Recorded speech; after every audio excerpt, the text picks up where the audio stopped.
Thank you for coming. I've been a fan. I actually discovered your channel and podcast recently. I've been a fan since, so it's a pleasure to have you. I'm a fan of your channel now. You have some really funny, interesting videos. Thank you so much. How is the situation now in the U.S. post elections? Is it? I hope it's not too tense right now with everything changing. Well, I don't know. I don't feel tense. I feel quite good and optimistic for the future. Okay, yeah, good, How perfect. does Canada feel about it? Canada. I mean, I can speak for my part. I mean, it looks Yeah. like there's the energy of unity, which I think is what I'm rooting for. But our prime minister looks like he's quite happy with the situation. So, and so am I. I'm not gonna lie. So, okay, as you know, my everyone on the channel loves culture, and they also love mental health. So that's one of the reasons why I reached out to you. And it looks like we have a lot of questions to go through. We'll do our best, but within the span of an hour. So we'll get to it actually right away.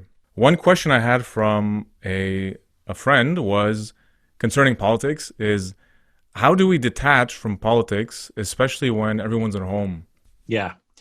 It's a problem for, I think, a lot of us that there is such access to so many different streams of news. And some of it is designed to get us to click on it. And the way you get us to click on it is to provoke an emotion in us. And often news will use fear and shock. And this is a very effective way to get us to click, to get us to share, to get us riled up, to get us interested in something. Not a lot of articles are written with the headline of politician says something reasonable that most people agree with. Like that just doesn't happen because the consumer, us, we drive the market, and when we click on things, it perpetuates that. But the problem is that makes it so that 99% of what's clickable is purposely designed to make us feel afraid. And well, if clicking enough and reading enough of that stuff, you become demoralized. And you'll have a quite, I think, distorted view of reality. And so we all have to be knowledgeable about that and really, really be careful about what we click on and what we expose ourselves to and our emotional state as we're doing it. Right. And that's even talking about official corporate news, which as far as I see is also geared towards clickbait and generating more views. But how does social media come into play? Like Facebook or Instagram or whatever, when it's not even official news, but it seems to be the most like it draws us even more than official news, official journalism. Yeah, well, a lot of people, research shows, I think most people, if I remember right, at least a sizable percentage, use Facebook as their primary source of news, which makes sense. Yeah, a lot of people just kind of browsing Facebook or Instagram, and they don't necessarily go to the New York Times or something. They might Mhm. not even have a subscription. The point is that these social media platforms also are designed to engage us. And their algorithms have figured out, machine learning, AI, that when we're afraid, we click. When we're emotional, we will stay engaged. And it doesn't matter if the information is accurate or helpful to us. It's just a computer figuring out what keeps us engaged. And so it requires all of us, since there aren't good enough regulations, and since Facebook isn't interested in not keeping us engaged, we as consumers have to educate ourselves on how to monitor that. We have to push back. And it was the same when I was growing up. We were the TV generation, and we had to learn how to protect ourselves from advertisements. There's a lot of talk to us as kids about how to figure out what a TV ad was doing to you and whether or not it was accurate or not. And I remember by a certain age being very skeptical of what was happening on television advertising. And I don't think that we have done that enough education wise to the general public today regarding the internet and Facebook. Yeah, I was listening to one of your podcasts about the social dilemma actually, or you're addressing that. But I thought it was interesting that you're also giving a counter argument that it's not necessarily apocalyptic as it's being shown to be. And for me, the way I see it is like you said, I would compare it to television and then video games when that came in, and then computers when everybody was plugged to their computer. So I feel now it's the same idea, but maybe amplified now because the phone is in your pocket, the computer is in your pocket. But I mean, what would you recommend as a therapist in terms of regulation? How could we bring in more ethics or regulation into social media or news, for mental health as much as just for general accurate information? Well, it's a big ask and it'll never happen. But I think that Facebook and other organizations like that and news organizations should be moral and ethical when they are reporting. There is some for sure, but I think that there needs to be more of that. In a capitalistic society, it is not likely to happen because to follow those ethics and morals, you are going to lose money. And that's just not the way things are set up. And so that would be nice. But in terms of regulations, I don't know. That's a real tough one because, of course, the government regulating what the press can and cannot say or what a social media organization can and cannot do has all sorts of problems with it that I don't think any of us want the federal government to have broad regulations around that. Of course, there are some regulations. But, there are some things. Twitter, for example, started to flag things that were factually dubious. Right. Yes. So I think that they're starting to wake up a little bit. I don't think it's going to fix the problem. I think there needs to be government programs on either side of the partisan divide that helps to educate people on how to view what they're being shown. I think every politician would benefit. Well, that's a tough one actually to say, but I think we would benefit as a society if our politicians made that a priority, regardless of what the partisan message was. People on the right in the United States could be educated that, look, there's a lot of conspiracy theories running around on right conservative news groups. Here is how to differentiate between fact and fiction. Okay, on the left, there are ideas being pumped into your left mind about vaccines and various other things. And here's how to differentiate between fact and fiction.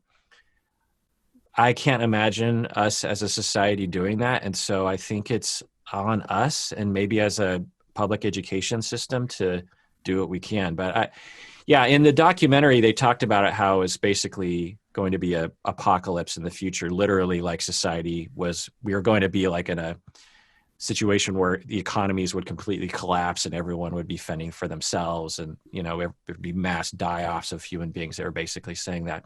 I don't know, but it doesn't seem like that's going to happen.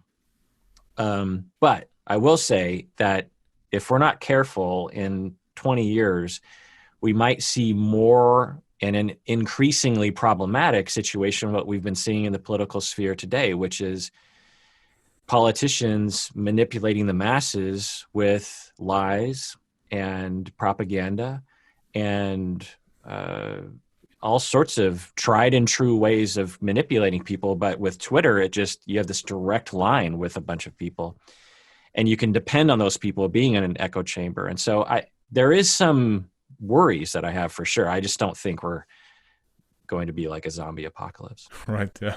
But it is a bit of a double-edged sword here, because on the one hand, it provides information very rapidly, that before was only fed to you by, the corporate media. But at the same time, like you're saying, it can create echo chambers, flat Earth theory here or anti-vaccine there. So, but I've seen recently, especially with the elections, every time I'd be on Instagram, I would see anything dealing with the elections. You would have a little note that says, find out more information about that, accurate information. So maybe there's progress, step by step. Definitely in the right direction for sure. Yeah. But I don't know if it's changing any minds though. Right. Yeah. Yeah. It's very easy for people to just follow what reinforces their belief, Yeah. I don't know where else to go with this other than to say that I also think that, so I'm a progressive liberal, and one of the things that we can do that I recommend that all of us do is stop ridiculing the right. Because when we ridicule them and humiliate them, it hurts their feelings. And when we get hurt, then we defend ourselves. We dig in, research shows this, and we attack back through, tweeting, verbal, circling the wagons, and even violence. And so if we're going to actually fix the system, we have to do our part about how we've created this. This isn't just something that the right created. We created this as a system. And a big part of the ongoing problem is our effective ways of ridiculing the other side, which is not the answer. Mm-hmm. So basically, just reach out and stop vilifying. Yes. Okay. It takes a bit of courage, I find, but I agree. Yeah. Just a bit of compassion. Yeah. And I find that I'll be ostracized by the left for doing it. They'll say, how dare you have empathy for those people? How dare you give them the benefit of the doubt? Don't you realize that they're the enemy? And then I have no one, the left will reject me. The right already hates me, and I'm all alone. And I don't know, if you get into these kinds of situations on YouTube, but I've been there many times.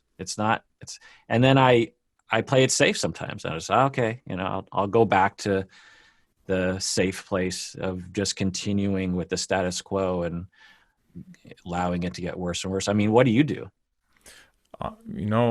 I've always followed my principle of compassion, and this is something I always preach. Also, is to have the ability to listen to somebody who argues, who is on the opposite side of you. And maybe it's an instinct of mine, but I tend to be drawn to people who don't agree. So I'm comfortable with someone who doesn't agree, and I always try to look beyond the label. Who's this human? And they have a story for whatever perspective or opinion they hold. So I think the first thing is just to be an example. If some people will, let's say, hate me for it, I still feel comfortable in the fact that I know I'm doing the right thing, because I know compassion is not an evil. I know compassion is not, because we're social creatures, so we bond with each other. So I don't see a benefit in creating a division. So if I see that, I'm going to try the opposite. Have a seat, sit down with me. Whatever you feel you want to say, even if it's intense or it goes against what I believe in, just go ahead and say it. Let's just break that wall and find the common ground, which I think is maybe an instinct for diplomacy, but that's the first way to break that. And actually, language is one of those things. Language is one of the first ways to connect and break barriers. So this is part of what I do on this channel. Just have everybody connect with what is different culture, different language. Yeah, I loved your video. As a Japanese person, you talked about how people from the Middle East, I don't know if you're saying Arab people are similar to people in Right. Japan. And I didn't know the Arab culture, but I know the Japanese culture. And I thought, yeah, you nailed it. Right. How do you know so much about Japanese culture? Well, ever since I was young, because I used to practice karate, so that's what introduced me to a bit of Japanese culture, and I just fell in love with everything. It started with the samurai, and from there, I started learning the language. And for me, learning the language is more than just the words; it's really studying the culture. Yeah. So, I mean, I've never been though, but it's on my list. And I had a friend also who was Japanese and introduced me even more to the culture.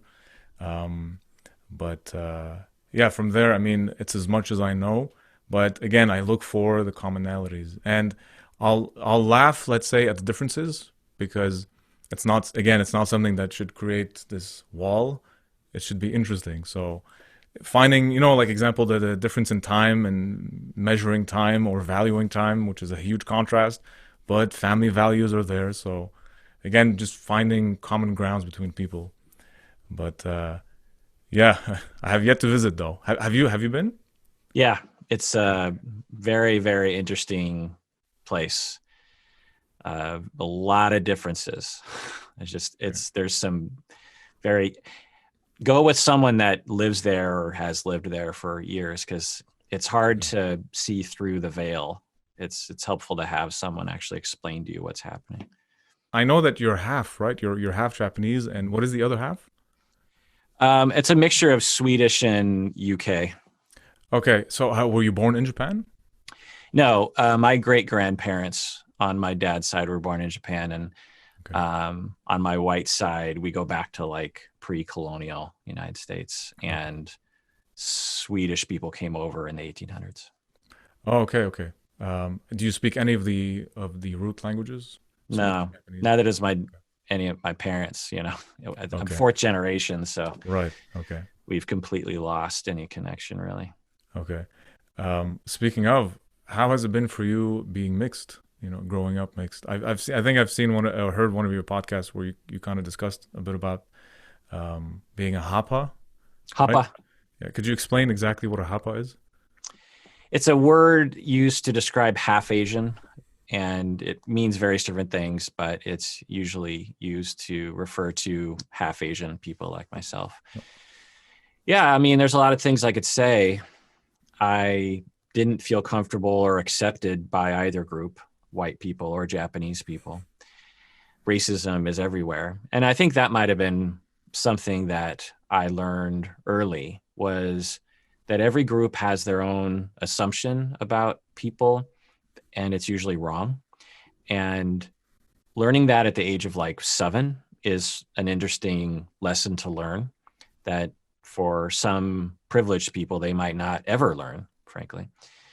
So that painted everything that I saw in the world. It made me skeptical of everything I heard and everything I saw when any authority figure, who were usually white people, said anything to me. I remember looking at them like, well, you're a white person and you're wrong about Japanese people. What else are you wrong about? And I think that was a blessing and a curse. Okay, right. Did you grow up in a mostly how can I say, like non-mixed area? Yeah, I was almost like 99% white people. Yeah. Okay, so you were the culture, basically. Yeah. I was the Okay, exotic, weird person. Yeah. right. Lots of questions. Where are you from? Seattle. No. Where are you from? Where are Right. you from? Seattle. Where are your parents from? Spokane. No. Where are they from? It's just all the questions. Right. Where are your grandparents from? Yeah. European? Yeah. Yeah, I get you. Okay. That's interesting. See, I grew up especially in elementary, I was surrounded by mixture. I was surrounded by culture. So I had no clue what racism was. I discovered that eventually. I was always curious about different cultures, different skin tones. I was like, okay. So I learned eventually that um, the key to defeating racism is at a young age being exposed, just exposure, as opposed to just being shelled. So, and now I bring that to that channel. But that's interesting. I remember you also said you did you grow up in Hawaii also, or you visited? I remember you said you connected more, if I'm not mistaken. Yeah. When I visit Hawaii, it's the one place on the planet I feel normal, because Okay. there are so many Hapa people there. It's the norm. I don't feel normal in Japan. I don't feel normal in the United States. Okay. So it's funny. I remember having a video talking about being a hybrid, which is almost its own culture in a way, like Mm-hmm. a third color, if you want. Mm-hmm. Which I think down the line, as we move forward, we're gonna be exposed to more and more cultures, and people will be mixed more. So Mm-hmm. I feel that will be more and more the norm. Yeah. Which, thank Research God. shows. Yeah, research shows that I am the future of the human race. Exactly. You're ahead of the curve. All right, let me move on to a couple of other questions. Let's see what we have here. Concerning couple therapy, because I know you do that, so I have a question that asks, what makes living together challenging for couples? Any tips for working together under one roof? Basically, if in a harsher tone, is why do couples get so excited about living together, and when they do, they want to kill each other? Yeah. Well, it's the same problem in any situation, whether you're living together or not, that we have a lot of needs emotionally, and those needs involve a need for closeness, a need to be respected, a need to be heard, a need for power, a need for physical affection, depending on your situation. And when you live together, there's just a lot more opportunity to frustrate those needs. So living together, you might find that you feel like your partner, a common thing that I hear, your partner doesn't really give you a lot of attention. You know, you're both doing your own thing and you just get used to each other. You take each other for granted. You might slowly drift away from each other and it just doesn't feel good. And then when your partner doesn't compliment you or reach out to you or respond well when you bid for attention, then you get hurt and afraid. And then we usually try to compensate or cope with that through anger or distance. And then that triggers the other person, which causes them to feel hurt and afraid. And then they deal with that through anger or distance. And then it just gets worse and worse and worse. So the key is to understand your own attachment needs and your own attachment reactivity, and to communicate on that level. Instead of getting angry and distancing, you actually tell someone, I don't know what's happening right now, but I feel really distant from you, and it hurts me and it makes me afraid. I'm not going to blame you. I'm not going to blame me. I'm just telling you this is how I feel. Or to be specific, when you put the cups in the cupboard right side up instead of right side down, that hurts my feelings because I've asked you to do it this other way so many times and you haven't done it that way. And when I get hurt, I feel like you don't really care about me, which I'm pretty sure isn't true. I just wanted you to know that. How can we work this out? People don't usually, communicate that way because at the very first level, they're not even aware that they are hurt or afraid. They're usually only aware of their anger, or they're so traumatized by their childhoods that they don't trust other people with their vulnerability. And so that level of communication is very difficult for some people. Okay, so there's different layers. But from what I understood, it seems to be very much about being honest with your feelings and how you communicate them. Instead of like insulting the person, saying what you feel, like, okay, I feel angry because of this. And okay. So honest communication and understanding feelings. Okay, makes sense. Okay, let's see. Here's a good one. Is there a stigma or shaming associated with therapy or seeing a therapist? Yeah, research shows, depending on the community, depending on the region of the world, that there is a notable stigma, and it prevents people from seeking therapy or sticking with therapy, or even knowing what therapy is. A lot of people watch my channel and they'll email me and say, I had no idea that therapy could involve what you're talking about, that you could just talk about your emotions and your relationships and how to get along better and explore your own identity. I thought it was just because you were crazy, that kind of talk. And it literally causes people to die every day. There are so many people who are dying from stress-related physical problems or suicide because they are prevented from going to therapy because of stigma. Men are more likely to be stigmatized because men generally, depending on the culture, are taught to be independent and not be vulnerable. And a lot more men die from suicide than women. Okay, so yeah, you just answered my question. I was going to say if it's more common in men, is it Four most? times more common. Think about that. Okay, well, 4 times more common for if someone died, from suicide, they're 4 times more likely to be a man than a woman. because they won't talk about their feelings, because they won't talk about And this problem. yeah, and well, there's a lot of factors. That's a big one. Another, throughout their life, they haven't talked about their feelings because they're taught not to. Women are also taught that. They're just taught that to a lesser extent in general. And men use more lethal means because they're just more violent. They're, socialized to be more violent and thus will use more horrific means. By the way, anyone out there listening or watching, if you do have suicidal thoughts and you're not being treated, make sure you get treatment. It is preventable. When research shows when people get proper treatment and support, their suicidal thoughts go away. It's not inevitable. It is preventable. And so, just, Google the suicide hotline on suicide hotline. 1-800-273-8255. National Suicide Prevention Lifeline. Very important. Perfect. Thank you so much for that. I remember reading, it was from a meditation app. It talked about stats. I don't remember by heart, but it was something like 3/4 of Generation Z say they're concerned about their mental health. So it seems like this generation, it's a lot more important for them than it used to be. Yeah. Yeah, younger people, because of our efforts to reduce stigma, are much more open to going to therapy for sure. It's a good trend. Right. Yeah, it's good.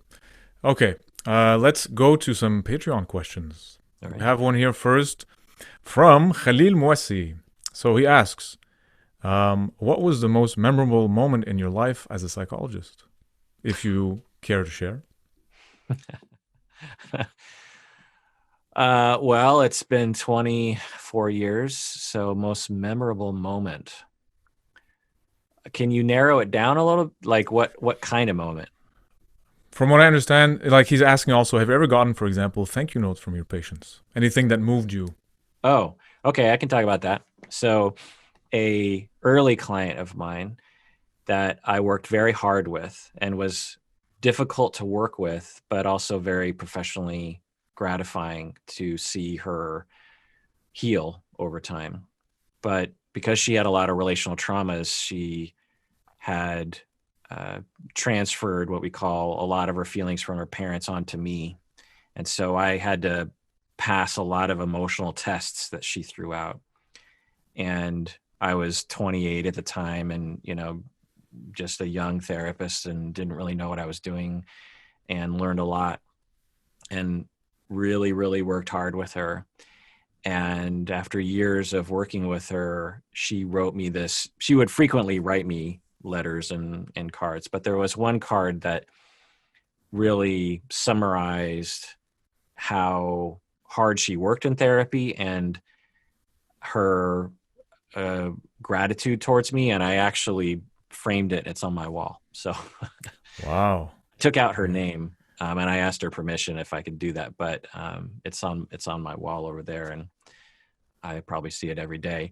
Being a therapist can sometimes be very isolating and there can be a lack of noticing what you're doing. There's not a lot. If you're a plumber, you have a leak, you fix the leak, you walk out of the house, you know you did the job. Being a therapist, there's hardly anything like that. And there are times when all therapists will be demoralized and alone, feeling like they're a fraud and a failure. What's the point? None of my clients are getting any better lately. What am I doing with my life? And having cards like that can really inspire us to continue. So if you have a good therapist out there, write them a nice card. That's pretty powerful. So it's very tough for a therapist, Oh, yeah. obviously. So I'm wondering, do therapists get therapy? Like, do you have a therapist friend? Well, or just literally therapy. Most therapists will have their own therapist, also colleagues and supervisors. Obviously, we would be hypocritical if we didn't recognize everyone's need to have people helping them and to have support. Some therapists don't do that, and there are noticeable, empirically observed consequences of that. So it's an important element to be a therapist. It's a lot of stress, depending on the population you're working with, but it's a lot. Every job has a lot of stress, honestly. I find. Sure, yeah. And if we didn't lead the way by going to therapy more often, then that would be pretty hypocritical. Right. Great to know. Okay, let's move on to our second patron. What a day. That's her name. Well, her patron name. So she asks, racial and ethnic minorities access mental health services at a lower rate. Is there anything a mental health service provider can do at the individual level to raise use of mental health services to underrepresented groups? Yeah, it's a great question. And it's not my area of expertise because I don't have that sort of job to try to reach out to communities. But things that I've thought about, I do this at my university. We will try, because there's an underrepresentation of people of color who will seek out graduate school to become a therapist. And so we have to do what we can with that. But the things that people can do are to hire people of color, to have a therapist who represents your people is much more welcoming and much more safe feeling to people. So making sure that you put efforts into that. If you are a therapist who came from, or if you're a person who came from some of these communities, go to graduate school, become a therapist. Obviously, scholarships and other kinds of employment incentives. There's obviously public health things you can do, reaching out, helping people become more aware, having translation services as well. Yeah, but it's a tough thing. I in the beginning of my career, when I did work for government contracts, they would send me into homes, and there were people from all over the world, and I found incredibly difficult to even explain to some people what therapy even was, to explain that I am here for a variety of things, including just listening. And listening can heal. Listening can help. That was a tough sell to a lot of people. They'd say like, well, what are you going to give me? If listening isn't going to help me at all.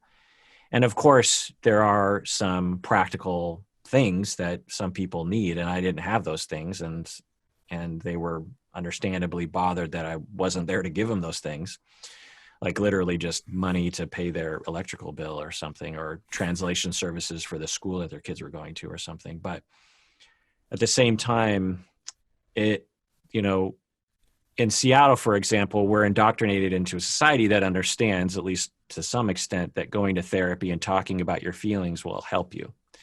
That's not a notion that's known around the world. That's true, yeah. It's like, however much progress we're making, there's still a dominant feeling that therapy is weird or it's weak. You're broken if you go to therapy. But it's so interesting how listening, something so simple, can have such a healing and powerful impact. It's just listening. Okay, that's good to know. Second question to ask: what do you do if a person of a particular culture views the source of a mental health condition differently? For example, anxiety is explained in terms of spiritual disturbance. She says it's probably problematic to say that a culture is wrong. Oh yeah, we would never say that culture was wrong. What we need to understand is our Western or American conceptualization of mental illness is a cultural manifestation. It's not factual. Intelligent people that understand our diagnostic manual, the DSM, understand that that is an outgrowth of culture.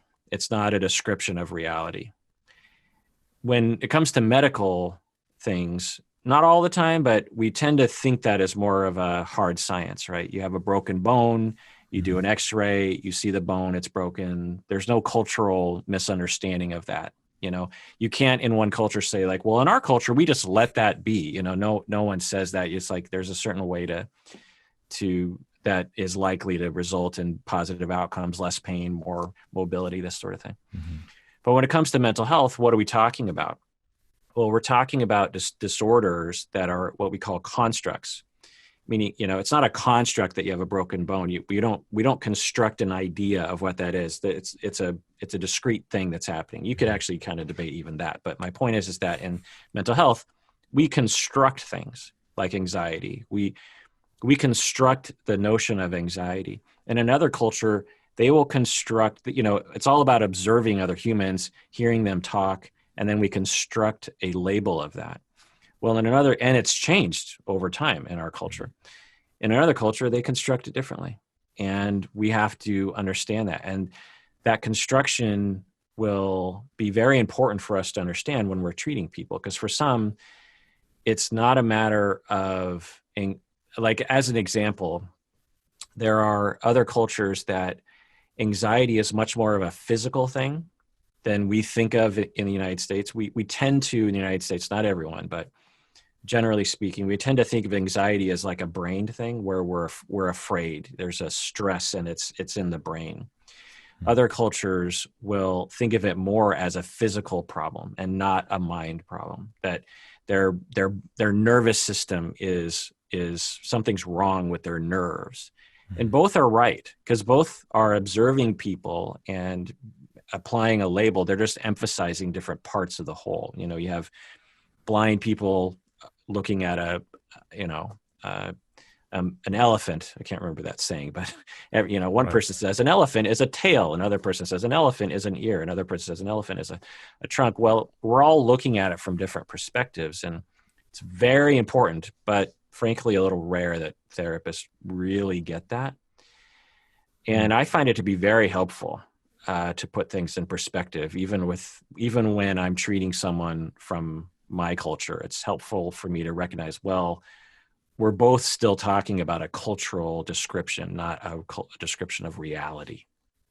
So it helps then for a therapist to at least understand or research the patient's culture, maybe try and understand their side of the world. Yeah, not only research, which can be difficult, but to hear and really listen to someone, even in your own culture, or someone you perceive to be from your own culture. When you listen really carefully, you hear their worldview, the way they construct their world, and never assume that you understand what they mean by the language that they use. Their language could just be completely different in terms, indicating a totally different worldview. So that takes time and effort. It also takes humility on your part as a therapist to recognize that your way is not the way, which frankly, not every therapist recognizes. Okay, let's move on to a couple questions from YouTube. So we have here from Dire Straits 2. He asks, I'd like to know how cultural prejudices affect one's conduct and values. The rest is details. They're asking, for example, there's fake stereotypes about Arabs who are seen as dangerous people, even though it's not true. They're asking, if a person has grown up inside of a society which leads to hate a specific cultural group, this person will automatically hate those people? Yeah, we see that. It's upsetting, but there are just constant examples of that around the world, that your ideas are not your own. You've been indoctrinated in a variety of ways. And to Americans, this is particularly difficult to understand because we like to think of ourselves as independent, and we make ourselves. But that is just not true. And it's not hard to see that's not true when you actually look around the world. And the example that I try to give to try to explain this to people that are having a hard time, because it's a whole paradigm shift of thinking, wait, so all of my values and all my thoughts and all my ideas and all my heuristics and all my initial reactions to people, that's not really me. That was pumped into my head. Like, that's a hard thing to accept. And so what I try to do is I say, well, do you remember learning your first language? The language you learned when you were 1 year or 2 years old. Do you remember learning that? And they'll be like, no.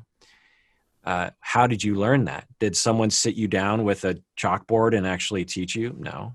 How'd you learn? Well, I guess I listened to what people were saying. Okay, you learned words like the word for apple and orange, but how did you learn syntax? How did you learn hand gestures? How did you learn face gestures? Well, I guess I just watched it and mimicked it. Well, that's just language. think about all the thoughts you have. Think about all the ideas you have about things. You also absorbed those. No one sat down with a chalkboard and said, Black people are criminals and scary. No one said that to you, but you picked it up. You noticed. And those are in your bones now. And it's really hard to deprogram that.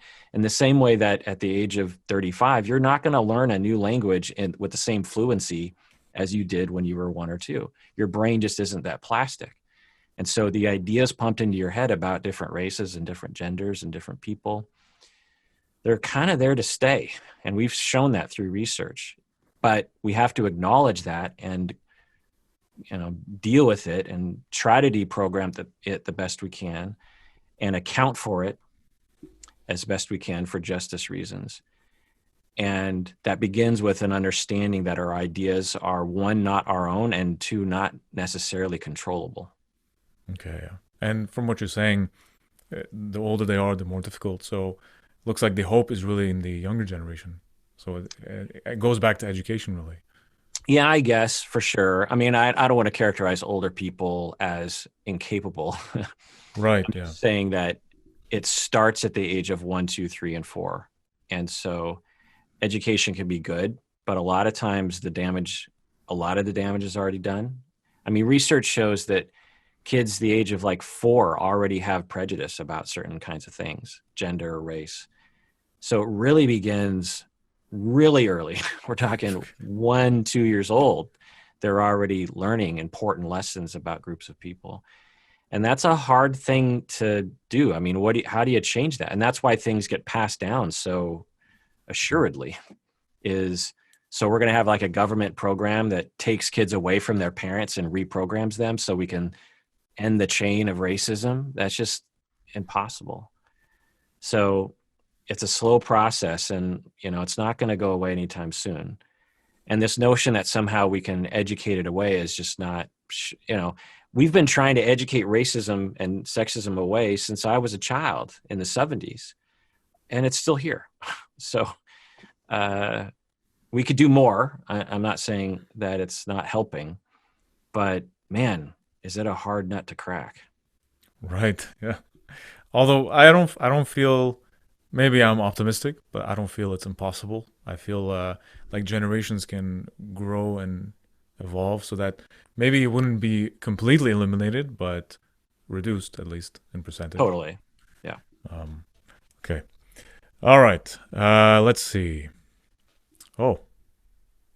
So here's a good one from Salma Taha.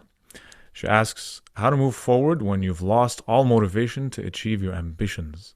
I feel burnt out and require constant breaks, but when I'm back to pursuing my goal, I remain unfocused and scatterbrained.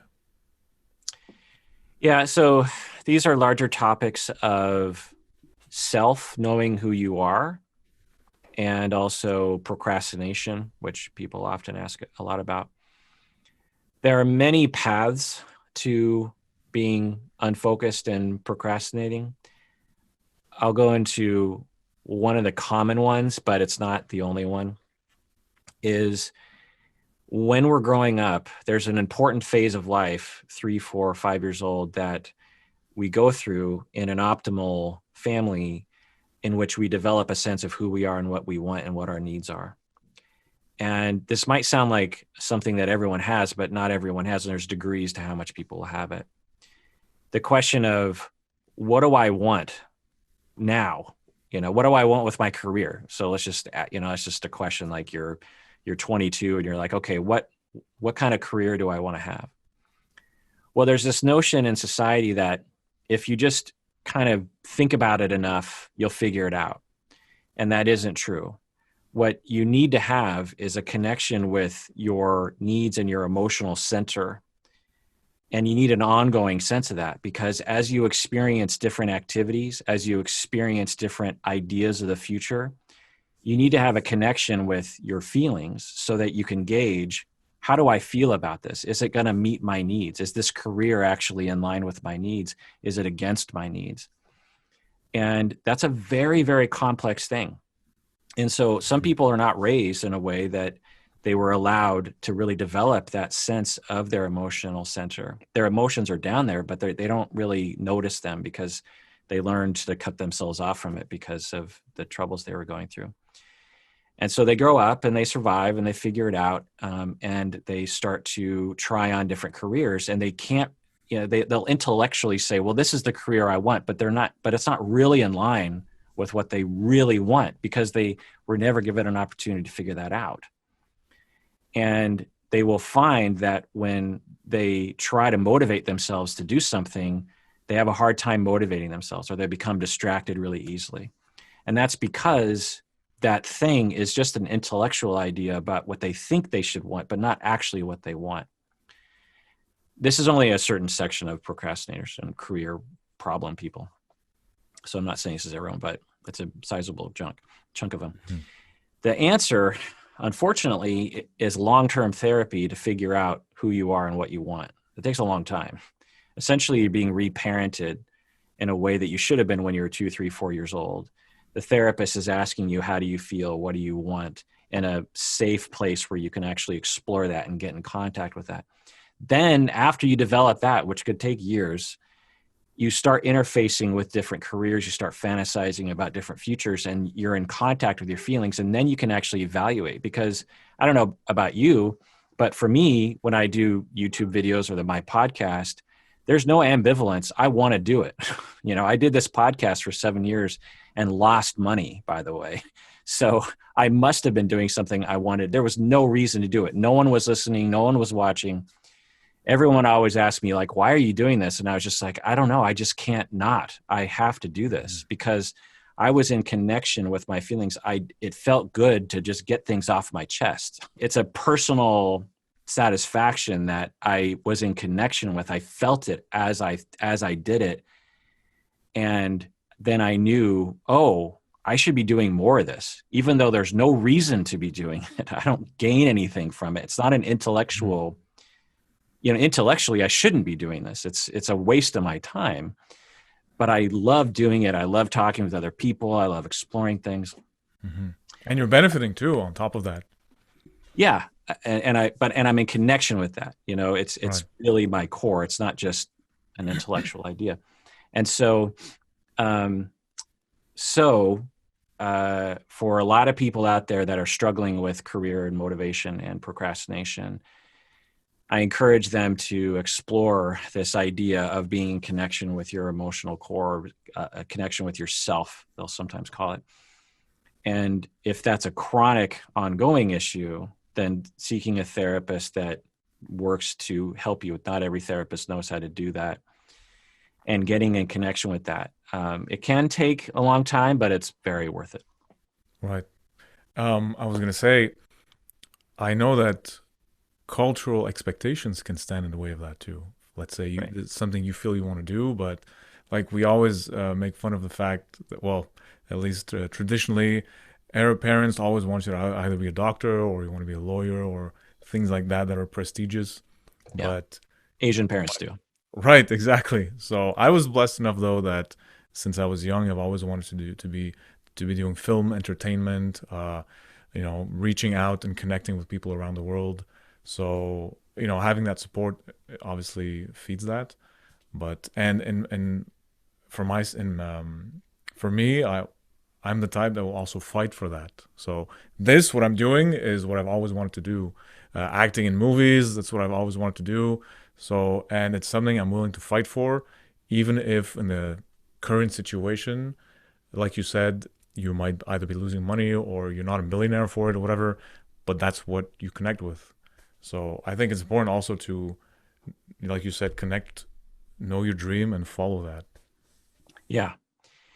Yeah. So you must have been raised well enough to be in connection with that because you early in life knew that it felt good and you had a future in mind that also felt good to you. It wasn't being imposed on you from outside. It was even in opposition to what was being asked of you. And as you started to do it, you're like, yes, this does feel good to me. I don't need to, this doesn't feel like work. I don't feel like I have to beat myself up to do task 1 through 5 because I just love doing this sort of thing. Now, not every career can be that way, by the way. Mhm. You know, some Right. careers are literally digging ditches. Someone's got to dig the ditches. Right. And not a lot of people wake up in the morning and go, I can't wait to dig ditches. So I'm not saying that your career is necessarily in line with your dreams, but Okay. it is in line with the bigger picture of your life. You know, there's some reason why you're doing it. Maybe to do that, it gives you a home, and that's very important, and a chance to hang out with your family. It gives you the ability to pursue your musical career because that isn't making money or whatever it is. So I'm not saying that your career is supposed to be like 100% like your dream in life, but to be in connection with the overall picture is a part of that connection with your emotional center. Okay, right. Yeah, that makes sense. The person has a dozen of love relationships, doing everything to make them happy, and despite that, the person is always abandoned by them. Why does this pattern repeat? The person even tried to change the tactic and method of its behavior in one of those relationships, but the end was the same, like with the previous one. Where is the problem?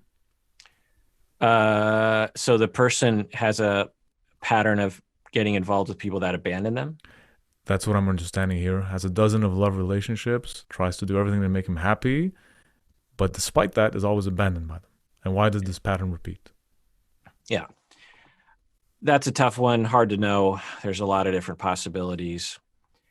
One is bad luck. I mean, one of the things that I talk with a lot of people about when they're dating and they're quote unquote thinking they're failing at it, which is not usually a rational way of looking at it, is there's this expectation that, you know, the first person I swipe right on is the person I'm going to marry.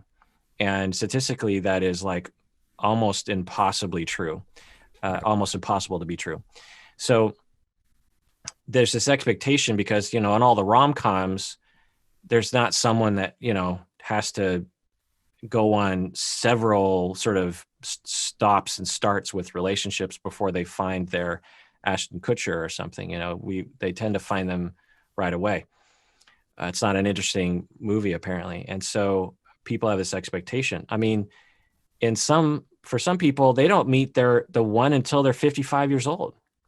And that's not a story we like to tell ourselves. You know, we like to tell ourselves, look, anyone can meet their one if you just got to get out there and meet, you know, it's like, well, maybe, you know, but maybe not. And compatibility is a very tricky thing. It's very hard to achieve that, you know, as evidenced by most relationships. The vast majority of relationships end within the first year or two, right? Right. Maybe even within the first few weeks. So it takes a long time. And so to have like 12, have a dozen relationships where the other person didn't like you as much as you like them, you know, that's not weird. But if someone was having a pattern of that, some hypotheses that I might explore would be, what kind of people are you attracted to such that they are likely to abandon you? Because there are certainly conditions personality wise where we grow up being abandoned by our family, and then we will recreate that in our romantic life. And we will subconsciously sniff out people who are likely to do that to us. And then, but we're not aware of that. And we'll feel attracted. And we might even convince ourselves, this person's not going to abandon me. But our subconscious knows, no, that person is likely to abandon.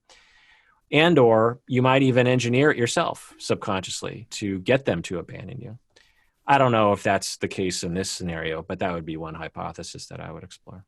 So, from what you're saying, as a possibility, it's related to parental issues. Yeah. Okay, I that mean, caregiver issues generally, you know, okay, whoever was caregiving, grandparents or whomever. And okay, when we go through abandonment early in life, one of the tragedies of development is often we will grow up to have either abandoning others, or we will choose others or engineer relationships such that they abandon us. okay. It's something that just gets passed down through the generations. And without a lot of therapy, it's hard to resist because of the Okay. subconscious nature of it. It's like a self-destructive path. All right, a couple more questions. This is something I'm not familiar with, but the questioner asks, please discuss the concept of community lethargy post-lockdown. I'm not familiar with community lethargy. Maybe you have some insight. I don't know either. I could speculate, take a guess. We could speculate. Post-lockdown. Yeah, I would take a guess and say that, because of lockdown, there will be a sense in a community that fatigue and lack of motivation. Seems possible that's what it's referring to. Everybody's sick of it. Yeah. And also just the boredom, right? You just, I mean, I'm fine. For me, it's getting that way where every day is the same. Now, this is a nice welcome difference. I've never spoken with you before. Right. And and these questions are interesting. So at least for this hour, I'm breaking from the norm, but so many of my days look the same, wake up at the same time, do the same thing, have the same routine, eat the same meal. And so solutions to that are to find variety. I mean, this is just me giving tips. This isn't really a therapy thing because I don't know the answer therapeutically, but I can say from my own personal life, and maybe you can share what I don't know if you have this sort of lethargy, but for me, I'm trying to find variety in where I can get it. And so one of the things me and my wife are doing is having different kinds of meals. So that helps. Okay. Other things that we do is we will play this online movie trivia game. Actually, I'll give a shout out. Movie Cat, they're on Twitch. And every Wednesday at 7:00 Pacific time. It's a local Seattle thing. It's really fun. And so we'll do that. We will go for walks in different neighborhoods that we don't normally go walking in. Acquiring more pets. When you get a new puppy, there's a lot of course, new energy in the house. So by the end of the lockdown, we'll probably have like 13 animals in this house. But so that's what I'm doing.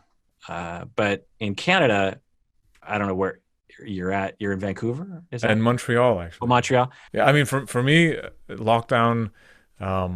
Honestly, I'm so busy. I find whether having hobbies or I'm always editing too. I always have, and I have a creative mind, so I'm always coming up with ideas. So I find ways to keep myself busy, and I've found meditation and mindfulness to be really helpful. Just coming to the present, not thinking too much about what's going to happen, what happened, or whatever, and just gratitude. I look around and count my blessings.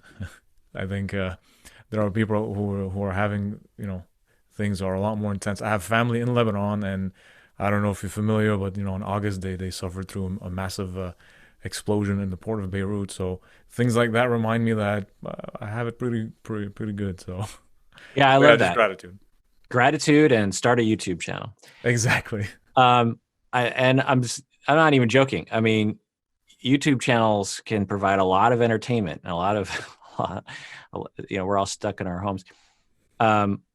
As a side note, my cat is from Beirut, Lebanon. There's a organization called Animals Lebanon, which I'll give another shout out to, that rescues cats and sends them to homes in the United States. And when the explosion happened, it actually damaged their facility. And so I donated money because some of the animals had glass wounds. Yeah, that's horrible. Because the glass, blasted into the room with all the cats and the dogs. And so everyone out there, Animals Lebanon and other charities can help people that need it. Well appreciated. All right, I think we have to wrap it up. Thank you so much for coming. That was a wonderful conversation and change of habit, like you said. Yeah. Now back to my boring life. Is there anything you'd like to add? No, this is fun. Yeah. And like I said, love your channel, love videos, keep doing it. I know how much work goes into each one of those videos. Oh yeah. So I commend you on the quality and the delivery. There's a lot of care that I see going into those videos that makes them what they are, which is great. Thank you so much. I appreciate it.